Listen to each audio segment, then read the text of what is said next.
Perpecahan di tubuh Partai Golkar kian tajam setelah Wakil Ketua Dewan Pertimbangan Partai Golkar Luhut Binsar Panjaitan menyatakan mendukung pasangan Jokowi JK. Apa alasan Jenderal TNI Purnawirawan tersebut enggan mendukung Prabowo yang dulu menjabat sebagai wakilnya di Detasemen 81? Kita akan tanyakan langsung. Selamat malam Pak Luhut. Selamat malam Andini. Malam Pak, sebelumnya kami ingin mengkonfirmasi terlebih dahulu, Anda sudah mengundurkan diri dari jabatan Wakil Ketua Dewan Pertimbangan Partai Golkar? Ya, tadi saya sudah resmi mengirimkan surat kepada Pak Akbar Tanjung untuk mengundurkan diri sebagai Wakil Ketua Dewan Pertimbangan Golkar dan juga kepada Pak Abu Rizal Bakri. Baik, dan sudah diterima Pak suratnya, sudah ada jawaban dari keduanya? Ya, kalau secara protokol mereka sudah terima. Kalau Pak Abu Rizal Bakri kan sebagai teman saya, hari Senin saya sudah pamit sama dia bahwa saya akan mendukung Pak Jokowi dengan Pak JK.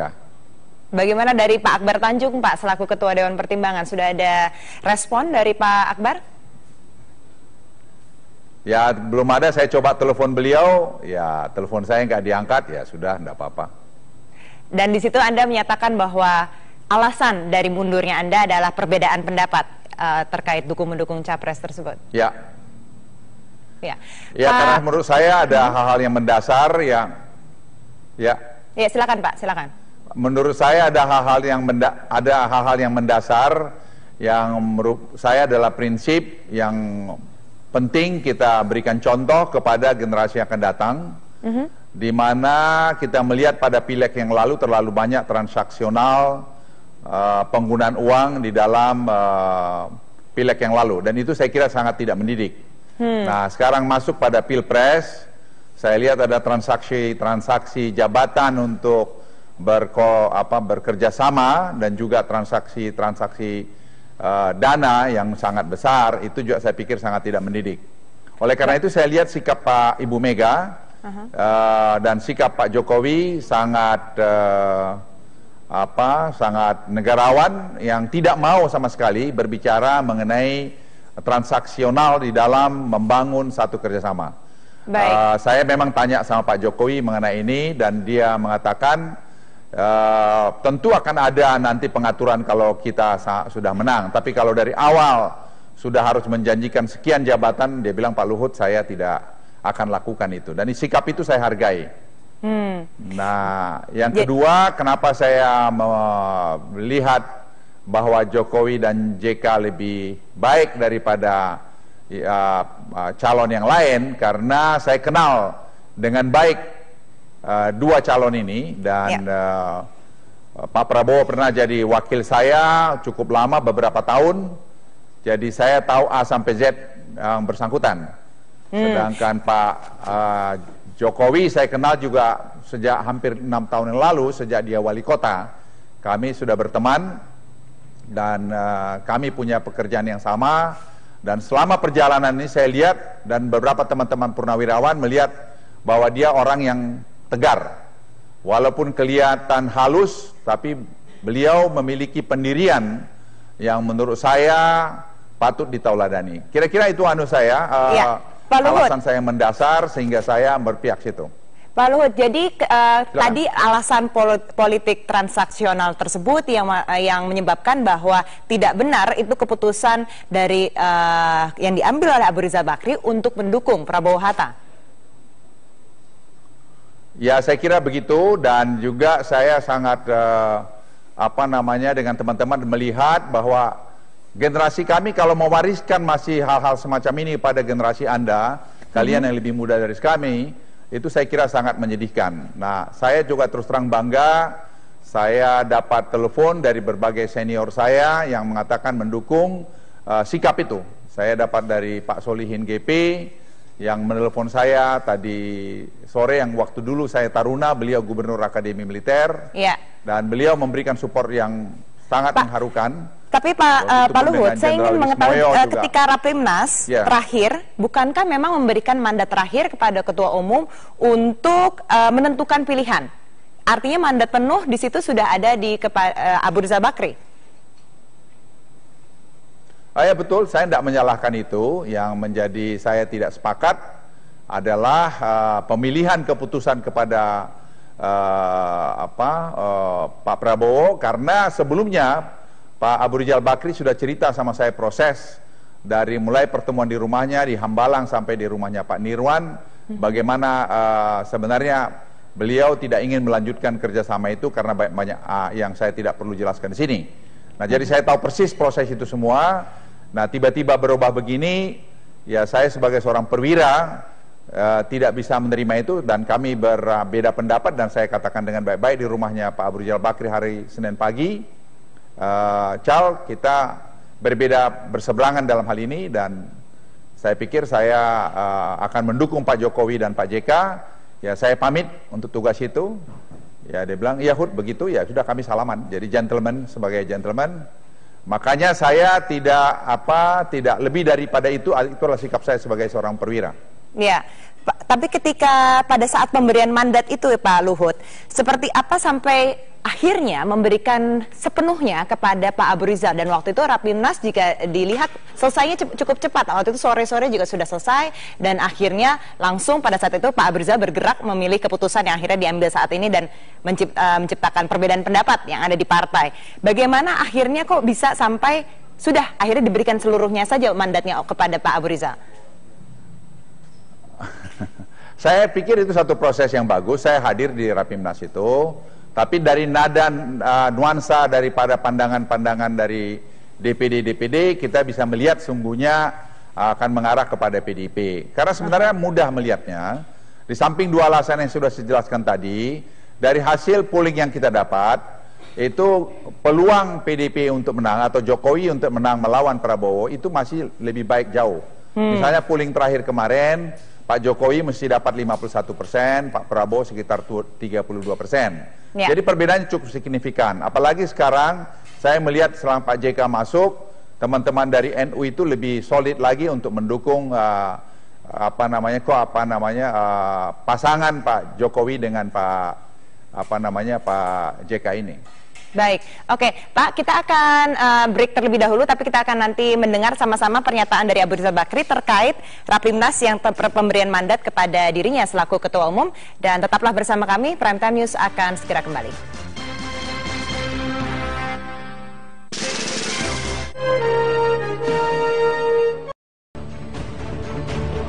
Menyayangkan sebuah keputusan politik yang tidak melibatkan sama sekali para fungsionaris partai dari tingkat pusat sampai ke tingkat akar rumput dengan seluruh kader-kader Partai Golkar. Kalau memang sudah tidak ada lagi kesempatan untuk menjadi calon presiden atau calon wakil presiden, ya sudah ada opsi berikutnya, yaitu mendukung Yusuf Kala yang notabene adalah kader Partai Golkar. Pada saat memilih presiden, para kader Golkar itu lebih berat kepada Pak JK. Anda kembali menyaksikan Prime Time News dan kembali bersama Bapak Luhut Panjaitan. Pak Luhut masih bersama kami di Prime Time News. Kita akan simak bersama di sini Pak pernyataan dari Abu Rizal Bakri soal penyerahan mandat Rapimnas kepada dirinya. Dari 43 itu secara penuh aklamasi memberikan satu wewenang penuh kepada saya selaku Ketua Umum. Gitu. Realitas politik bahwa Partai Golkar tidak bisa mencalonkan sendiri. Nah, kita cari tentu yang terbaik buat Indonesia ke depan menurut pendapat saya. Sehingga kita cari yang terbaik. Tentu orang lain punya pandangan lain, yang terbaik yang mana. Nah, setelah kan saya mesti dengarkan visi misinya apa. Berkali-kali saya katakan bahwa visi saya dengan Pak Prabowo sama. Pak Luhut, tadi Anda mendengar Pak Abu Rizal menyatakan bahwa mencari yang visi misinya sama, yang terbaik, itu menurut Anda itu merupakan aroma transaksional yang tadi Anda sebut itu, Pak? Ya, saya tidak mau berpolemik mengenai itu. Pak Abu Rizal Bakri teman saya sejak hampir 35 tahun atau lebih yang lalu, jadi ya kalau itu pikiran Pak Abu Rizal Bakri saya hormati, tapi saya sekali lagi sebagai seorang perwira, saya bisa membaca dan saya hampir tahu semua cerita di dalam ini. Saya hanya ingin mewarisi kepada generasi muda itu satu nilai-nilai lah. Jangan semua diukur dengan uang, diukur dengan kekuasaan. Dan itu saya pikir saya belajar dari saya mulai taruna, dan saya ingin supaya itu jangan berkembang ke depan. Memang kali ini berat, tetapi saya harus katakan. Baik, Pak Luhut, ini banyak sekali komunikasi politik yang terjalin, Pak Luhut, dari antara Golkar sendiri dan juga PDIP sampai kepada akhirnya setelah Rapimnas pun juga sempat bertemu dengan dari kubu PDIP, namun akhirnya tidak tercapai satu kata sepakat. Apakah Anda melihat di sini komunikasi politik yang dilakukan oleh Abu Rizal sendiri itu adalah gagal atau tidak sampai pesannya yang diinginkan kepada PDIP? Saya jujur mencoba menjembatani, karena hubungan saya juga jujur dengan teman-teman PDIP cukup baik. Memang ya mungkin masih begini, kalau boleh dibilang takdirnya, ya kita hormati saja, tidak perlu kita berpolemik mengenai ini. Kita jalan saja, nanti kita lihat mana yang paling baik, kan tinggal 49 hari lagi. Baik. Oke, Pak Luhut, kita lihat di sini ada pernyataan dari Ketua Dewan Pertimbangan Partai Golkar, Akbar Tanjung, yang diambil kemarin. Silakan. Ya, Saudara Luhut Panjaitan jelas itu ada wakil saya di Dewan Pertimbangan. Dan dia mengatakan sebagai perorangan dia punya sikap seperti itu. Ya, boleh saja perorangan mempunyai sikap seperti itu, tapi apapun dalam diri kita kan melekat juga posisi kita di Golkar. Saudara Luhut Panjaitan tidak bisa menghilangkan posisinya sebagai Ketua Dewan Pertimbangan. Atau kalau tidak, sekaligus dia mengatakan untuk sementara saya berhenti dulu sebagai Ketua Dewan Pertimbangan, Wakil Ketua Dewan Pertimbangan, sehingga dia tidak terikat lagi dengan struktur organisasi. Ini kan masih terikat. Dan kalau sudah terikat, dan apalagi Wakil Ketua Dewan Pertimbangan, tentu harus tahu betul ada aturan-aturan organisasi, ada PDLT, dedikasi, loyalitas. Itu kan sangat penting bagi suatu organisasi. Penting betul organisasi ini kalau mau besar, kalau organisasi mau sukses, organisasi ini mau berhasil, prinsip itu penting, dedikasi, loyalitas kepada cita-cita perjuangan organisasi. Apalagi Saudara Luhut kan juga seorang latar belakang militer, tahu betul itu. Saya aja tidak militer, saya tahu betul, itulah konsekuensinya. Pak Luhut, memang posisi Wakil Ketua Dewan Pertimbangan sudah Anda tinggalkan, sudah mengundurkan diri. Tapi soal dedikasi dan loyalitas membuat partai itu lebih solid. Nah, bukankah tindakan Bapak ini dengan mendukung yang lain jadi nggak solid, Pak? Saya baru dengar pernyataan Saudara Akbar ini. Kalau soal loyalitas, saya ulangi ya, loyalitas, Saudara Akbar nggak usah ngajarin saya. Saya tetap loyal pada atasan saya. Itu sebabnya hari Senin saya ketemu dengan Pak Abu Rizal Bakri sebagai teman, sebagai ketua umum. Saya katakan dengan baik, kita berseberangan dalam pandangan ini karena ini menurut saya nilai-nilai yang berbeda. Ya, saya pamit, saya mendukung Pak Jokowi. Kemudian saya kasih statement saya, kemudian saya kasih surat pengunduran saya. Jadi kalau soal loyalitas, Saudara Akbar nggak usah mengajarin saya, dia berkaca aja, dia pernah loyal nggak pada Pak Harto, dia loyal nggak pada Pak Habibie, begitu. Saya tidak ingin berpolemik. Sudahlah, saya sekarang sudah tidak jadi Wakil Ketua Dewan Pertimbangan Golkar, tapi saya ingin masalah nilai-nilai itu jangan kita bicara di depan, bertindak lain di belakang. Itu menurut saya tidak baik. Sebagai seorang perwira, saya ingin mengajari pada yang lebih muda, kalian bangunlah satu kejujuran dalam hidupmu. Apa yang kau katakan, itulah yang kau lakukan. Karena sebagai seorang manusia, nilai-nilai hati nurani itu penting. Tidak penting sekedar pintar, tidak hanya bersilat dengan mulut, yang menurut hemat saya kurang baik. Jadi tidak ada masalah, saya kira kita nggak usah berpolemik. Saya dengan Pak Abu Rizal Bakri tetap sebagai teman, dengan Pak Akbar juga saya teman, tapi jangan saya diajarin mengenai loyalitas. Dia belum pernah melihat anak buahnya gugur di dekat dia, dan saya sudah ngalamin, dan saya juga pernah hampir mati buat negeri ini, dia kan belum pernah. Jadi sudahlah, kita selesai dengan ini. Luhut, saya juga tidak setuju kepada, saya ingin tambah satu lagi. Saya tidak setuju juga ada beberapa orang yang bicara mengenai munaslup di Golkar, karena itu menurut saya juga tidak pandangan yang benar. Saya tidak sampai pada pikiran itu. Bahwa saya berseberangan atau berbeda pendapat dengan Pak Abu Rizal Bakri, itu karena menurut saya hal yang prinsip. Tapi kalau ada pikiran dari sekelompok orang untuk melakukan munaslup mengganti Pak Abu Rizal Bakri, kesempatan ini saya katakan jangan dilakukan itu, karena itu bukan langkah yang baik.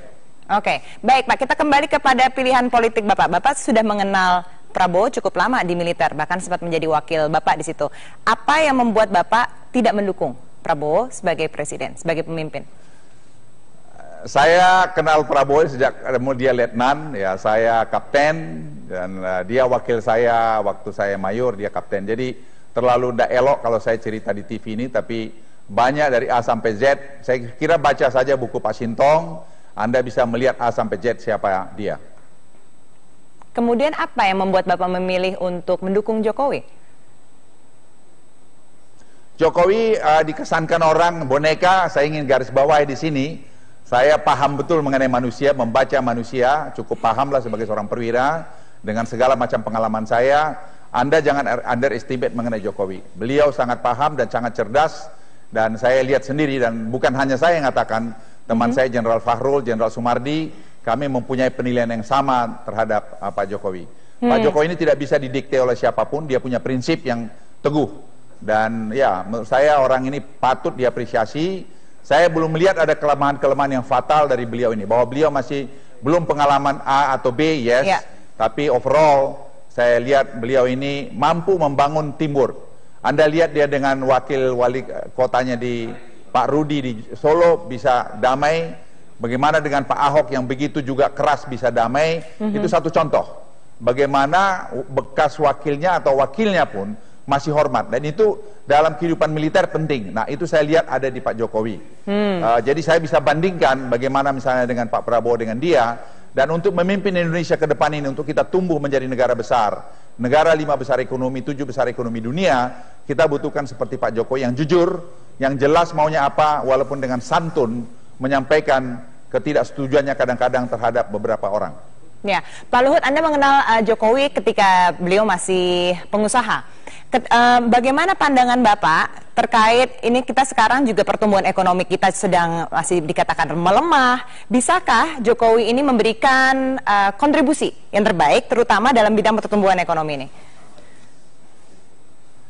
Kemarin hari Senin lalu dia melakukan pertemuan dengan fund manager di Jakarta di Hotel Four Seasons. Saya kebetulan hadir di situ, ikut mendampingi beliau. Dia memberikan satu penjelasan mengenai subsidi yang begitu besar, yang dia bilang dia akan dengan programnya akan menyelesaikan dalam 4-5 tahun ke depan, dan kemudian bagaimana pendidikan, bagaimana infrastruktur, bagaimana hilirisasi, bagaimana mengenai pertahanan, dan bagaimana tadi mengatasi masalah pertanian. Itu beliau jelaskan dengan sangat sederhana dan down to earth. Tolong dibaca CSLA report yang dibuat hari Selasa kemarin, yang dipasarkan juga ke Kuala Lumpur dan ke ke Tokyo, ke Jepang, sehingga market naik jadi 3%, dan kemudian mereka mengatakan extremely good. Jadi di luar ekspektasi kami bahwa pemahaman Pak Jokowi mengenai ekonomi, mengenai pendidikan, mengenai infrastruktur itu luar biasa. Bukan saya yang ngomong ya. Saya hanya meng-quote apa yang dikatakan oleh CSLA. Oke, Pak Luhut, sebelum saya lepas Anda, Pak, ada yang menilai sikap mendua dari Golkar ini juga didorong keinginan untuk tetap mendapatkan posisi pada pemerintahan nanti. Karena ini ada yang di kubu A, ada juga yang di kubu B. Bagaimana tanggapan Anda soal pernyataan ini? Saya kira kalau saya sih tidak ada, karena saya pun tidak ada deal apa-apa dengan Pak Jokowi. Dan saya tidak pernah minta apa-apa sama beliau juga. Malah saya menolak 4 minggu lalu kepada Pak Jokowi waktu kami ketemu makan di rumah saya dengan Pak Jenderal Sumardi dan Jenderal Fahrul. Saya katakan, Pak Jokowi nggak usah pikirin-pikiran mengenai pengusulan saya jadi cawapresnya Pak Jokowi kalau itu membebani Pak Jokowi. Saya tidak mau, lupakan aja itu, saya ingin membantu Anda. Dan itu yang kami katakan bersama-sama Jenderal Fahrul dan Jenderal Sumardi. Pak Luhut Binsar Panjaitan, terima kasih banyak atas waktu Anda di Prime Time News. Selamat malam. Terima kasih Andini ya, terima kasih. Ya, kita akan kembali saat lagi dengan informasi. Ya, pernyataan dukungan terhadap pasangan capres lain oleh para kader muda Golkar membuat Golkar terbelah dua sisi. Apakah ini artinya Abu Rizal hanya membawa gerbong kosong dalam mendukung Prabowo Hatta, ataukah ini semua hanya strategi dua kaki yang sengaja dimainkan oleh Partai Golkar dalam Pilpres kali ini? Kami akan membahasnya kali ini dengan Ketua Balitbang Partai Golkar, Indra J. Piliang. Selamat malam, Bang Indra. Selamat malam. Hadir juga di sini tim pemenangan Sulawesi DPP Golkar Ali Mokhtar Ngabalin. Selamat malam Bang Ali. Ya, Assalamualaikum. Waalaikumsalam. Dan juga ada analis politik senior LIPI Samsudin Haris. Pak Samsudin Haris, selamat malam. Ya, malam. Saya mau ke Bang Indra terlebih dahulu karena saya ingin lanjutkan wawancara saya kemarin dengan Pak Akbar Tanjung yang menyatakan yang dilakukan oleh para kader muda ini sebenarnya adalah bentuk dari tidak taat asas, tidak tertib dalam berorganisasi atau berpartai. Apa tanggapan Anda, Bang Indra? Saya, ya kalau masalah tertib organisasi kita lihat aja nanti ya. Apakah kami akan diberikan surat peringatan atau apapun gitu menyangkut sanksi organisasi. Karena ada undang-undang partai politik dan ada mahkamah partai sebagai forum untuk mengklarifikasi dan sekaligus juga menjatuhkan hukuman. Cuma kan menurut saya ini masalah tafsir saja. Tafsir terhadap hasil Rapimnas. Jadi tafsir kami yang muda-muda ini berbeda dengan tafsir yang diambil oleh DPP. Jadi Anda mengklaim bahwa tetap mematuhi Rapimnas sebenarnya? Betul. Tafsir apa yang ada di dalam pikiran teman-teman kader muda? Nih, saya baca ini keputusan Rapimnas. Ada 3 poin yang penting. Pertama, menetapkan Abu Rizal Bakri sebagai capres atau cawapres dari Partai Golkar dalam Pilpres 2014. Itu putusan pertama. Yang kedua, memberikan mandat penuh dan kewenangan kepada Ketua Umum Abu Rizal Bakri sebagai Ketua Umum untuk mengambil kebijakan politik dan menentukan koalisi di Pilpres. Nah, yang ketiga adalah membatalkan keputusan Rapimnas sebelumnya. Nah, yang saya tafsirkan dari sana itu adalah 2 kesatuan. Dua hasil Rapimnas itu 1 kesatuan. Artinya Insinyur Abu Rizal Bakri itu adalah calon presiden atau calon wakil presiden. Nah, bagian keduanya melakukan katakanlah mengambil kebijakan politik dan menentukan arah koalisi yang diberikan mandat itu dalam kerangka itu nomor 1. Bukan berdiri sendiri. Bukan berdiri sendiri. Menentukan arah koalisi seperti yang dilakukan sekarang. Enggak. Jadi kalau begitu alasan Anda ini berarti artinya justru Abu Rizal Bakri yang tidak taat asas dalam Rapimnas menurut Anda. Kita mau sampaikan. Kita kan tidak sempat menyampaikan ini. Tafsirannya, menurut saya, menurut kita yang muda-muda yang membaca ini, dan silahkan nanti kalau mau diperdebatkan, apakah di DPP ataupun kalangan ahli hukum, silahkan. Apakah ini satu kesatuan atau terpisah? Bagian yang terpisah? Nggak mungkin. Kita tuh memberikan mandat. Ada kalimat dan ataunya atau tidak tuh di antara opsi ada 3? Atau. Enggak. Yang ketiga, dengan ditetapkannya rekomendasi ini, maka keputusan Rapimnas terkait Pilpres sebelumnya dinyatakan batal. Nah, tapi kan yang nomor 1 yang paling penting, habis itu yang nomor 2 gitu. Pasal 1, pasal 2 katakanlah begitu. Jadi ketika kemudian ketua umum kami tidak bisa menjadi capres, tidak bisa menjadi cawapres, maka saya mengatakan, wah, mestinya netral atau memberikan mandat kepada kader Golkar. Karena di dalam peraturan organisasi Partai Golkar, di dalam ADRT Partai Golkar, nomor urut 1 dinyatakan untuk rekrutmen jabatan-jabatan publik, baik itu legislatif ataupun eksekutif, yang pertama itu adalah kader partai. Tidak ada yang lain. Itu yang memperkuat argumen Anda tadi. Iya, makanya kita bilang bahwa berdasarkan ini ya kita mestinya keputusan partai adalah mengarah ke Pak Yusuf Kalla. Baik, itu tafsir dari para kader muda. Begitu saya tanya kan sekarang ke Pak Litbang. Ini di Litbang juga Pak Ali Mokhtar. Ali Mokhtar punya pendapat yang lain yang menyebutkan teman-teman melakukan itu justru tidak beradab. Kita ingin tahu penjelasannya ini. Ya, artinya kan kalau orang Melayu itu kan menyebutkan azas, adab, itu kan kaitannya dengan perilaku. Azas organisasi, adab kehidupan, organisasi juga punya aturan, punya adab. Artinya kalau ada yang membuat manusia itu terhormat karena manusia punya adab. Jadi kalau manusia nanti tidak punya adab, maka dia menurut Al-Quran sama seperti binatang ternak. Kalau konteksnya sekarang, jadi kalau konteksnya sekarang, biarlah ini tafsirnya Indra. Indra J. Piliang, bukan Indra Maulana. Biarlah nanti Indra dengan teman-teman menafsirkan itu.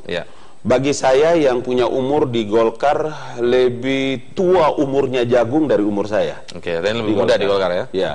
Karena itu saya mau mengatakan mencermati, sebab dari awal sampai dengan penutupan, saya pembaca doa pada waktu penutupan itu acara.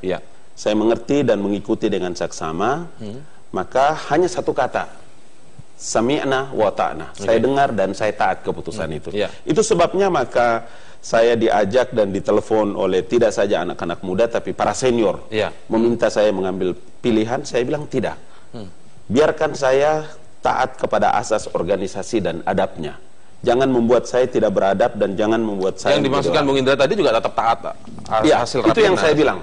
Biarlah Indra dengan tafsirnya sendiri. Juga, gitu. Ya. Biarlah dia tafsir sendiri apa yang dia maksudkan dengan kawan-kawan. Tapi hormati juga, saya punya prinsip untuk tetap tunduk dan taat pada keputusan partai. Gitu aja. Aman. Keputusannya artinya apa, peraturan atau adab yang Anda taati ini berbeda dengan apa peraturan yang di... Tidak ada beda. Yang saya lakukan ini adalah keputusan Rapimnas menyerahkan mandat sepenuhnya kepada Ketua Umum Insinyur Abu Rizal Bakri untuk menentukan arah kemana organisasi ini berpirau. Jadi berdiri sendiri itu opsi itu. Yang kedua itu berdiri sendiri. Kalau kata Bung Indra tadi kan terkait dengan yang pertama. Biarlah itu tafsir. karena dampaknya nanti akan seperti ini, orang melihat kalau misalnya dibiarkan tafsirnya berbeda dan biarkan saja, artinya nanti Golkar disebut ada di dua kaki nih nanti. Saya waktu komunikasi dengan Pak Ketua Umum ketika dia membalas BBM saya pada jam 1 malam, dia pastikan bahwa hasil istikharah dia besok dia akan sampaikan. Begitu besok saya datang, dia mengambil keputusan dari hasil istikharahnya untuk mendukung Prabowo Hatta. Itu sebabnya saya di beberapa media mengatakan sami'na wa ta'na terhadap keputusan Ketua Umum. Baik, kita lanjutkan. Saya ke Pak Samsudin sekarang. Pak Samsudin, Anda lihat dari penjelasan argumen dari Bung Indra Piliang, lalu kemudian penjelasan dari Pak Ali Mukhtar Ngabalin, apa yang Anda tangkap akhirnya? Ini mungkin bisa menjadi wacana baru, atau paling tidak ini bergulirnya hal baru saat dari adanya perpecahan di tubuh Partai Golkar ini tentang pilihan dalam Pilpres. Jadi saya melihat pangkalnya memang pada keputusan Rapimnas. Nah, apa sebetulnya putusan itu intinya? Kalau betul memang memberikan mandat kepada Ketua Umum untuk menentukan sikap. Walaupun katanya tidak bisa berdiri sendiri tadi menurut Bung Indra dari tafsirnya. Iya, itu kan bisa beda ya pembacaan. Nah, kalau kita memahami keputusan Rapimnas itu demikian, maka memang Ketua Umum bebas memilih. Cuma dilemanya adalah bahwa Ketua Umum juga gagal membaca aspirasi Rapimnas. Lebih kemana sebetulnya? Jadi ada dua hal di sini. Satu, Ketua Umum memang mengimplementasikan, melaksanakan mandat Munas, bebas menentukan, bebas memilih salah satu kubu, apakah Jokowi atau Prabowo. Tapi di pihak lain, Ketua Umum juga gagal membaca, menangkap aspirasi yang muncul di dalam. Kalau ini kan pandangan Pak Samsudin, ini kan pengamat. Kami ini yang di dalam. Kalau Ketua Umum itu menerima, bukan membaca. Ketua Umum tidak memiliki kewenangan di dalam Rapimnas itu untuk bicara apa-apa. Lalu letak masalahnya di mana? Ketua Umum itu hanya menerima mandat. Jadi kalau Bapak menyebutkan Ketua Umum gagal membaca aspirasi, itu keliru. Bukan saja keliru. Harusnya siapa yang membaca aspirasi, siapa kemudian? Benar, Pak. Itu sesat, bahkan bisa menyesatkan. Itu yang saya mau luruskan, Pak Indra. Tolong. Nah, kemudian siapa dong yang harus bisa membaca aspirasi itu? Karena sekarang kan ada muncul ketidakpuasan. Yang diundang adalah pengurus DPD 1. Kemudian organisasi-organisasi pendiri dan didirikan. Sayap-sayap partai. Jadi bukan Ketua Umum mengambil kesimpulan dari pendapat itu, nggak ada urusan. Tapi semua orang yang datang memberikan pandangan, kemudian mereka yang memutuskan. Setelah memutuskan, kemudian menyerahkan mandat ini kepada Ketua Umum untuk dan atas nama organisasi. Jadi hanya menerima saja Ketua Umum ya? Kenapa kalau itu betul, itu loh Pak Profesor. Sorry banget kan untuk Anda, mandat itu mesti dilaksanakan. Nah, melaksanakannya kemana? Itu kan mestinya menangkap beliau sebagai Ketua Umum, menangkap apa yang berkembang di dalam Rapimnas. Ini mandat diserahkan ke beliau. Saya mau menanggapi. Karena itu tadi saya bilang, dalam mengambil keputusan itu sebagai orang beragama, dia menggunakan tata cara yang paling mutakhir, istikharah. Dalam mengambil keputusan kemana arah partai ini dibawa. Tetapi kalau bagaimana sih suasana di Rapimnas kalau versi Bang Indra? Apakah memang arahnya lebih kepada ke pasang PDIP saat itu belum ditentukan ya wapresnya, atau sebenarnya ke Gerindra sebenarnya waktu itu dalam Rapimnas Golkar? Ya, begini ya, saya juga sholat istikharah, disuruh istri saya. Nah, kebetulan hasil sholat istikharah saya cuma bukan dia yang diberikan mandat. Beda dengan Ketua Umum. Istri saya bilang begitu, sholat istikharah dulu. Udah mau kemana kata dia? Ya saya bilang, ya ini keputusannya pagi-pagi saya bilang. Nah begini, kalau soal sholat istikharah, suasananya begini, itu tergambar dari ucapan-ucapan elit partai yang mengikuti ketua umum. Semalam sebelum Rapimnas muncul pernyataan dari Mahyudin, ketua OKK, yang mengatakan bahwa mayoritas DPD 1 mengarah ke PDI Perjuangan. Disebut nama PDI Perjuangan di sana, dan kemudian Jokowi gitu. Nah, kemudian waktu konferensi pers juga teman-teman ada di sana. Waktu siang, sore, itu kelihatan. Dan kemudian ketika kunjungan juga kelihatan sekali itu gerak langkah. Kenapa tidak menjadi keputusan resmi, Pak? Nah, ini makanya saya bilang bahwa itu dalam rangka menjadikan ketua umum sebagai calon wakil presiden. Kemudian dan kemudian calon presiden. Bukan untuk berkoalisi-koalisi dalam arti kita tanpa berkoalisi juga menurut saya itu langkah yang terhormat. Saya sejak awal saya mengatakan begini, kalau terjadi misalnya Bang Ical, Bang Abu Rizal Bakri itu maju sebagai wapres di kubu A, Pak JK maju sebagai wapres di kubu B, saya mengatakan bahwa saya akan nonaktif. Nonaktif dalam arti tidak ikut di depan. Karena satu bapak saya, satu ayah saya.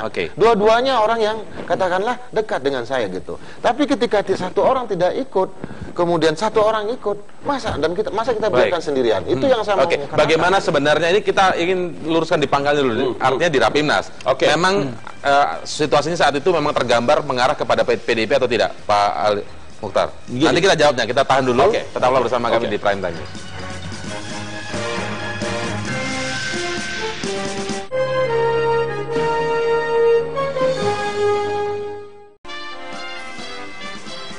Baik, kita lanjutkan perbincangan di Prime Time News. Saya ke Pak Ali terlebih dahulu sekarang. Pak Ali, benarkah apa yang digambarkan oleh Bung Indra tadi bahwa situasi Rapimnas itu memang sebenarnya mengarahnya waktu itu memang ke PDIP? Walaupun belum resmi waktu itu. Saya punya rekaman tentang pidato pembukaan oleh ketua umum, kemudian suasana dalam pengertian bahwa hasil pidato itu Anda rekam ya? Iya, saya rekam. Dan saya pun berpendapat bahwa rasa-rasanya kita akan bergabung dengan PDIP. Nah, benar dong berarti itu satu.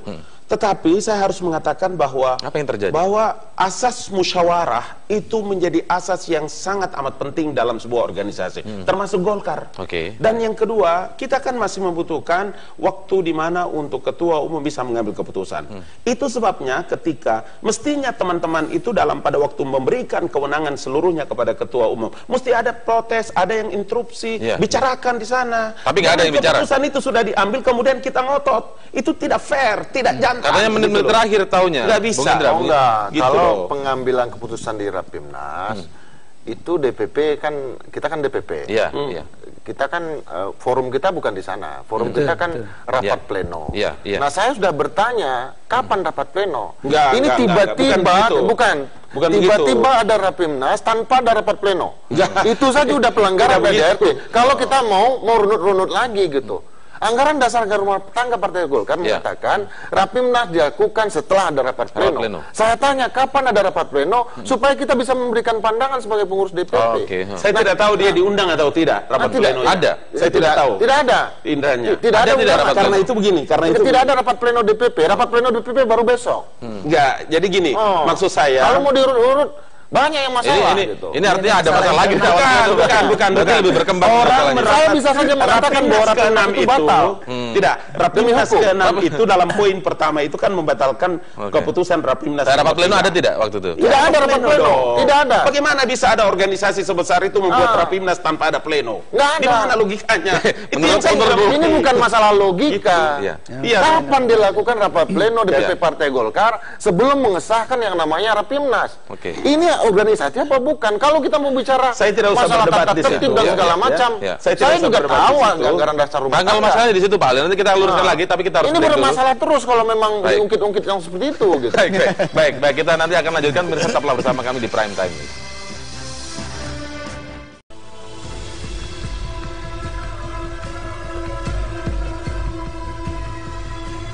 ARB selaku mandataris Rapimnas ke-6 Partai Golkar berpandangan bahwa kepemimpinan yang kuat itu ada pada Pak Prabowo Subianto. Ketika pada saat akhir Golkar bersikap untuk bergabung dengan Gerindra, Maka saya dengan tegas memberitahu dan pamit secara baik-baik pada Ketua Umum Golkar bahwa saya secara perorangan dengan didukung oleh sejumlah purnawirawan jenderal dan teman-teman tokoh masyarakat akan tetap berada sebagai pendukung Jokowi. Partai Golkar dari hasil Rapimnas ke-6 itu, saya yakin pasangan ini akan membawa Indonesia yang lebih baik. Itu diberikan kepada Prabowo Hatta, kita justru tidak melihat raison d'être-nya ini. Kita tidak melihat alasan dari DPP kenapa memberikan itu ke Prabowo Hatta. Karena alasan apa? Apakah Pak Prabowo adalah kader? Apakah Pak Hatta kader? Enggak, kalau masih ada kader kok nggak dikasih? Dia juga tidak salah karena dia mendapat penuh, sekali lagi mandat penuh untuk capres dan cawapres, dan juga mandat penuh untuk menentukan arah koalisi. Dia menentukan arah koalisi ke Gerindra, tentu ada alasan-alasan untuk itu. Kalau tidak clear, tidak jelas alasannya, datang saja baik-baik, tanyakan kenapa kok ke Gerindra, kenapa bukan ke PDIP. Itu clear betul itu. Menyayangkan sebuah keputusan politik yang tidak melibatkan sama sekali suasana kebatinan para fungsionaris partai dari tingkat pusat sampai ke tingkat akar rumput dengan seluruh kader-kader Partai Golkar. Setelah Golkar secara resmi menyatakan mendukung pasangan Prabowo Hatta dan bergabung dalam koalisi tenda besar, perpecahan langsung membayangi tubuh Partai Beringin itu. Hal ini seolah mengulang perhara yang sempat terjadi di tubuh P3. Sejumlah kader muda Partai Golkar Selasa siang menyatakan dukungan pada Jokowi JK. Pernyataan ini tentu saja berbeda dengan sikap Ketua Umum Partai Golkar Abu Rizal Bakri yang menginstruksikan semua kader mendukung Prabowo Hatta. Ketua Umum Partai Golkar menegaskan banyaknya internal yang kontra dengan keputusannya adalah dinamika organisasi besar. Tetapi bagi mereka yang memiliki prinsip politik berbeda tetapi memegang jabatan struktural partai harus mengundurkan diri. Beda pendapat boleh, tetapi bagi yang tentu akan mendukung Pak Jokowi, Pak JK, itu harus menanggalkan jabatan struktural kepartean. Dan kalau mereka anggota DPR, bisa dilakukan satu PAW. Manuver Golkar ke Prabowo Hatta menimbulkan pertanyaan besar. Mengapa partai pemenang kedua pemilu lalu mau bergabung dengan kubu Prabowo Hatta tanpa mendapat kursi nomor 1 ataupun 2? Elit Parpol Beringin ini memastikan, meski tak dapat kursi capres ataupun cawapres, Golkar dipastikan menduduki sejumlah kursi menteri dalam kabinet Prabowo. Jadi bisa dikatakan Gerindra sudah memberikan angka pasti apa yang kemudian misalnya jabatan kursi menteri kepada Golkar, ada angka pasti? Ya, sudah ada angka pasti, tapi tidak perlu saya katakan di depan publik. Malah dikatakan bahwa akan ada menteri senior atau menteri utama. Seperti zaman dulu ada Soekarno, Hatta, ada Syahrir gitu. Seperti begitu sudah disebut oleh beliau. Yang terjadi di tubuh Partai Beringin ini seolah mengingatkan kembali atas konflik yang terjadi di P3. Sebelum akhirnya berlabuh ke kubu Prabowo Hatta, P3 sempat dilanda konflik antara elit partai. Saat itu berhembus adanya uang mahar dari Gerindra ke P3. Ada, saya menerima laporan dari beberapa teman DPW yang mengatakan seperti itu. Jadi saya bilang terpulang kepada Anda semua, mungkin ini sifatnya adalah bantuan untuk transportasi atau apa, saya nggak paham. Keputusan elit partai yang merapat ke Gerindra sempat ditentang oleh pengurus yang mengatasnamakan 26 DPW. Aksi saling pecat pun sempat terjadi pada saat itu. Tim Liputan Metro TV. Nah, ini yang akan saya tanyakan ke Pak Ali Mokhtar Ngabalin. Pak Ali, kalau tadi diceritakan oleh Bung Indra bagaimana suasana kebatinan saat Rapimnas itu sebenarnya arah-arahnya, dan juga Anda mengakui tadi arah-arahnya atau rasa-rasanya ke PDIP sebenarnya. Tetapi kemudian kenapa akhirnya Gerindra diakui ada transaksi soal kursi menteri tadi? Apakah ini sebenarnya faktor yang menjadi penyebab kemudian akhirnya memang menjatuhkan pilihan ke sana? Kita tahu koalisi di PDIP semua partai politik baik yang mendukung Jokowi atau Prabowo, termasuk Nasdem, Indra ya, janganlah munafik bahwa tidak ada seorang pun bernegosiasi tentang siapa dapat apa. Ini urusan politik. Oke. Kalau saya mengatakan bahwa saya berpendapat rasa-rasanya kita ke PDIP, itu pendapat saya. Tapi kalau musyawarah memutuskan, tidak boleh ada orang yang melanggar dan keluar dari keputusan musyawarah. Itu adab berorganisasi namanya. Satu. Yang kedua, menurut Ketua Umum Abu Rizal Bakri bahwa kepentingan dan keputusan partai politik yang namanya golongan karya lebih mengutamakan kepentingan bangsa dan negara, apalagi hanya kepentingan Golkar. Itu loh. Ini pikiran ini yang menurut saya harus dibangun agar kita ini menjadi manusia yang beradab dalam berpolitik. Kalau enggak nanti kita tidak beradab. Itu itu yang ingin kita ketahui. Tafsirnya tadi berbeda masalahnya. Bung Indra, silakan. Justru itu yang mengubah pendapat saya. Artinya saya tidak ada masalah ketika misalnya DPP bergabung, tapi dengan bersikap tenang, bersikap netral, menyerahkan dukungan katakanlah ke Gerindra, tidak bicara masalah kursi. Masalahnya pada hari itu saya membaca pernyataan Bang Fadel, pernyataan beberapa orang termasuk dari Gerindra yang mengatakan bahwa ada sekian kursi yang dikasih ke Partai Golkar dan kemudian ada menteri utama yang diberikan kepada ketua umum. Ini kan normal. Nah, menurut saya bukan. Ini kan normal kan? Menurut saya untuk partai kita dengarkan gini, menurut saya untuk partai sebesar Golkar itu penghinaan. Nah, itu penghinaan justru. Itu penghinaan buat saya. Begini, partai Golkar itu partai besar. Karena itu kalau mau duduk bernegosiasi dan berbicara tentang politik, dia harus seimbang. Karena Golkar itu partai gede. Tapi orang Akbar Tanjung saja yang punya pendapat berbeda dalam Rapimnas. Begitu diputuskan dalam Rapimnas, apa kata dia tadi? Dia menghormati keputusan Rapimnas. Tapi begini, jangan kader, guru politik. Justru kami yang muda-muda ini ingin mengatakan bahwa Golkar itu sama sekali tidak maruk akan kekuasaan. Kami berdiri atas dasar-dasar nilai-nilai kekaryaan, PDLT dan segala macam yang kami Jadi menurut Anda itu penghinaan ketika di awal? Penghinaan. Kalau tidak ada itu Anda setuju sebenarnya? Begini, apa yang disampaikan oleh Bang Fadel misalnya dan kemudian abang-abang kita yang lain itu adalah mendegradasi putusan Rapimnas. Di Rapimnas sama sekali tidak ada pembicaraan soal menteri. Kenapa tiba-tiba ketika bergabung sama Gerindra, mereka kawan-kawan koalisi yang lain dengan seenaknya mengatakan, oh Golkar mau karena ada 8 kursi, ada menteri utama, sementara jabatan menteri utama sendiri nggak ada dalam undang-undang. Tapi kata Bang Ali tadi sebenarnya itu normal dalam politik. Siapa sih yang kira-kira bisa menolak? Saya mau ingatkan juga. Saya mau ingatkan bahwa sistem kita adalah presidensial. Menteri adalah urusan presiden.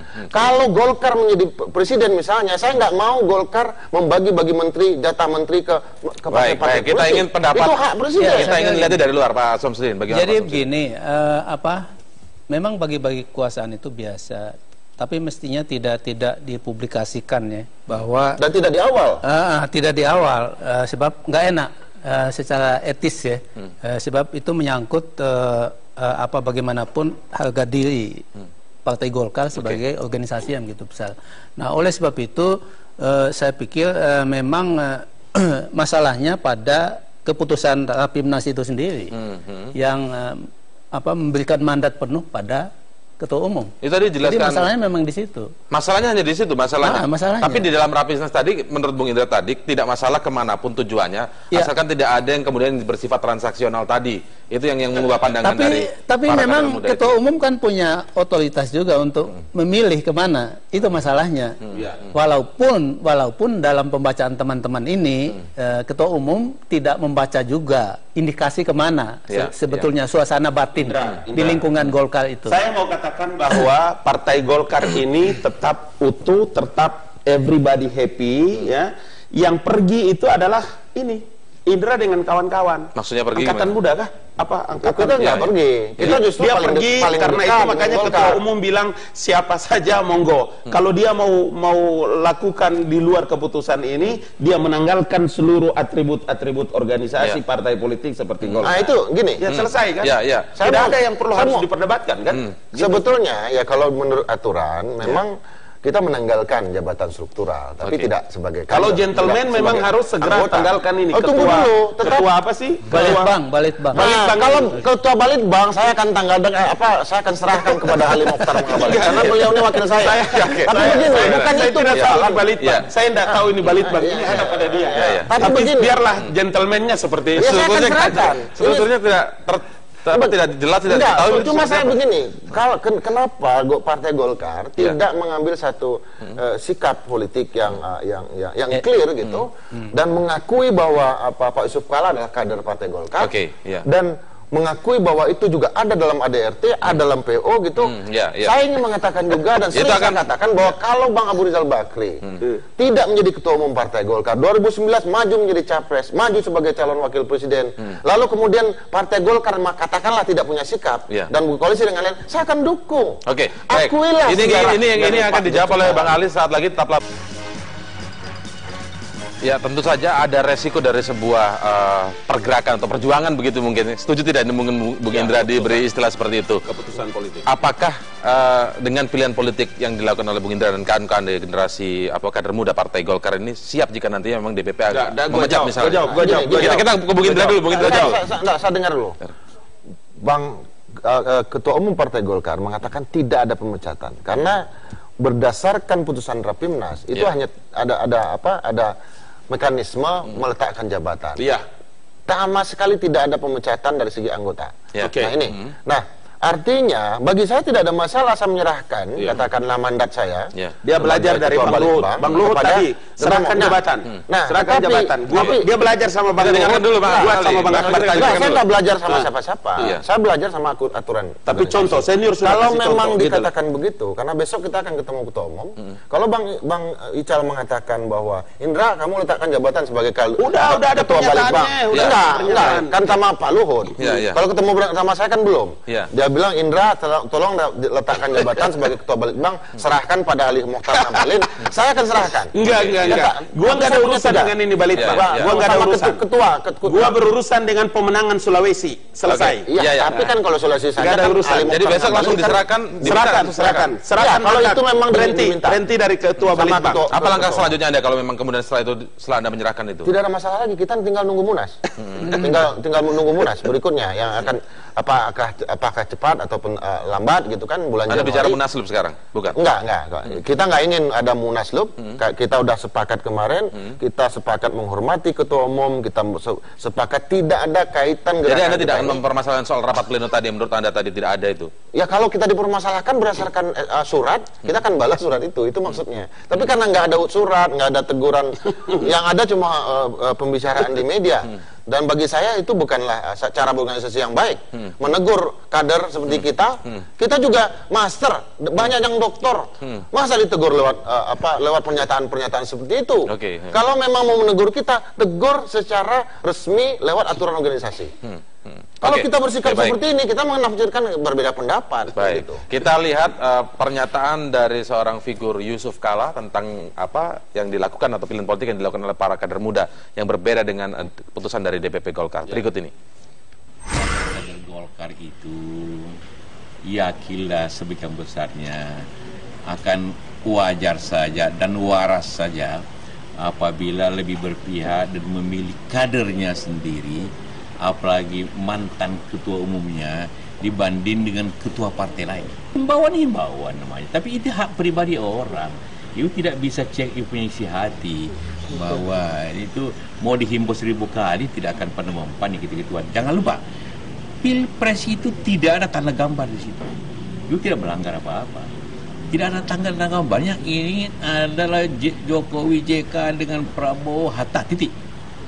Yang saya ingin pendapat dari atau tanggapan dari Pak Ali Mokhtar Ngabalin. Justru wajar dan waras kalau memilih kadernya sendiri, mantan ketua umumnya Yusuf Kalla. Tanggapan Anda, Pak? Ya. Bukan ketua umum partai lain yang dipilih. Saya mau mengatakan bahwa menyampaikan apresiasi saja atas pendapat seperti yang dikemukakan Bang Akbar Tanjung. Akbar Tanjung luar biasa ya, luar biasa. Di luar dia punya pendapat yang berbeda dengan semua banyak orang, bahkan dengan Abu Rizal Bakri, tapi begitu musyawarah memutuskan menyerahkan mandat kepada ketua umum, dia sami'na wa ta'na. Layak kita jadikan sebagai guru politik bagi Jadi tidak menanggapi komentar Pak Yusuf Kalla tadi ini ya? Kalau untuk Pak Yusuf, saya doakan Semoga sehat walafiat. Oke, baik, kita tunggu nanti bagaimana kelanjutan dari langkah politik dari Partai Golkar ini. Apakah memang tetap akan terbagi dua seperti itu, ataukah memang kemudian akan ada pembahasan yang bisa mendinginkan kedua pihak begitu. Baik, terima kasih Bapak-bapak telah hadir bersama kami di